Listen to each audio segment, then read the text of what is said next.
a luxurious mansion in the heart of Lagos. The compound is surrounded by tall gates, lush gardens, and luxury cars. Inside, the family of Chief Adewale, his wife, and their 16-year-old daughter, Adesuwa, live in opulence. Adesuwa's 17-year-old cousin Femi is staying with them to attend school in the city. In a city filled with wealth and status, the Adewale family was admired by all. Chief Adewale, a successful businessman, and his wife, a famous fashion designer, had built a life of luxury for themselves and their only child, Adesuwa. Their nephew, Femi, was also under their care, benefiting from the privileges of their Iyo household. But beneath the surface of this perfect life, cracks were beginning to form. Chief Adewale is busy on a phone call in his home office, while Mrs. Adewale supervises a meeting with her design team in another room. Adesuwa and Femi are seen upstairs, chatting in her bedroom. Adesuwa: Femi, can you believe how busy they always are? It's like we don't even exist. Femi, laughing: at least we get the house to ourselves most of the time. While their parents were preoccupied with work, Adesuwa and Femi formed a close bond, often spending hours together without supervision. Their growing closeness, unchecked by guidance, began to blur the boundaries of family relationships. Adesuwa and Femi sit on her bed, sharing jokes and scrolling through their phones. Femi shows her a video he found online. Femi: look at this. Everyone's talking about it. Adesuwa, giggling: that's so crazy.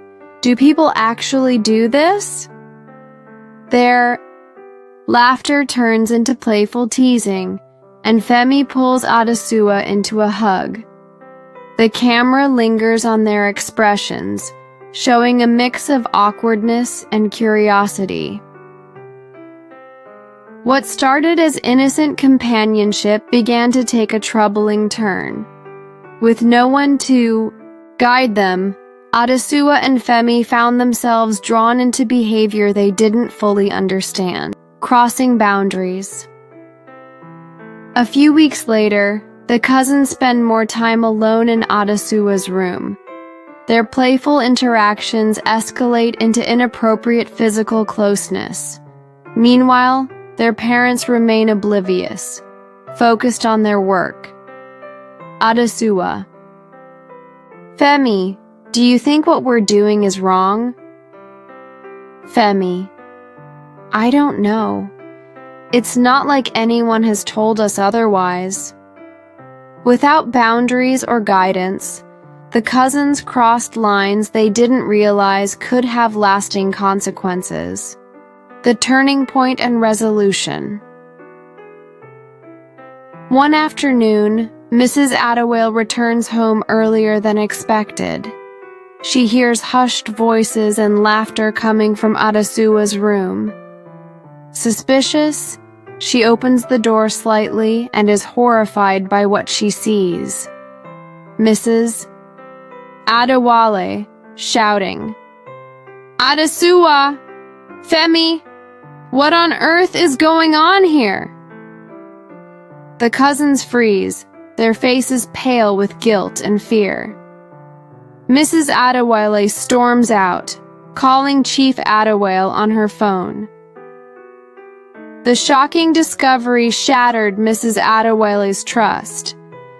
For the first time, she realized the consequences of her and her husband's inattention. That evening, the family gathers in the living room. Chief Adewale and Mrs. Adewale sit sternly across from Adesuwa and Femi, who are visibly nervous.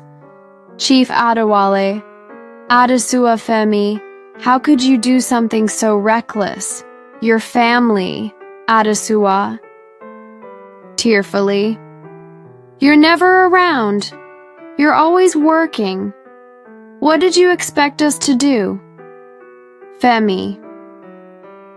We didn't know it was wrong. No one ever talked to us about these things.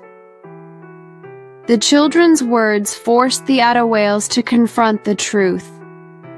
They had failed to provide the guidance their children desperately needed. Seeking guidance.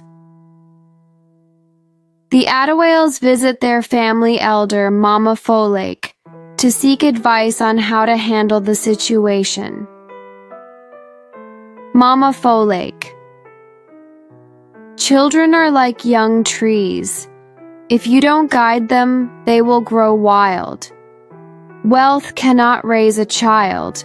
It takes time, love, and discipline. You must teach them what is right before the world teaches them what is wrong. Mrs. Adewale. We thought providing them with the best of everything was enough. Mama Folake. It's never enough. You must be present. Start now by setting clear boundaries and rebuilding their sense of. The Adawales return home and implement new rules. Asadewa and Femi are no longer allowed to spend time alone in each other's rooms. Phones and devices are monitored, and the family begins spending more time together. Mrs. Adewale. Asadewa, from now on, will have family dinners every evening. No distractions, just us talking and sharing our day. Chief Adewale. Femi, you'll spend your evenings with me in the study. We'll work on your school assignments. Together. The family sharing a meal, laughing and engaging in meaningful conversations. Through consistent effort, the Adawales began to rebuild trust and guide their children toward a better path. Redemption and reflection. Months later, Asadewa and Femi are shown engaging in positive activities. Asadewa takes up painting, while Femi joins a local sports team. They both appear happier and more focused. Asadewa. I've learned so much from spending time with Mom and Dad. I feel like they actually care now. Femi. Me too. It feels good to be part of the family again. Through love, discipline, and guidance, the Adewales turned their family's crisis into an opportunity for growth and connection, a message for all parents. The family is seen gathered in the garden enjoying a picnic. This story serves as a reminder to every rich parent.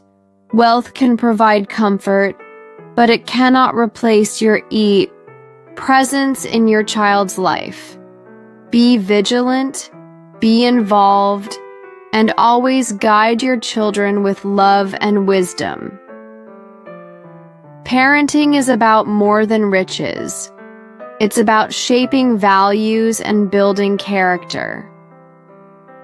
Subscribe for more inspiring African folktales and lessons.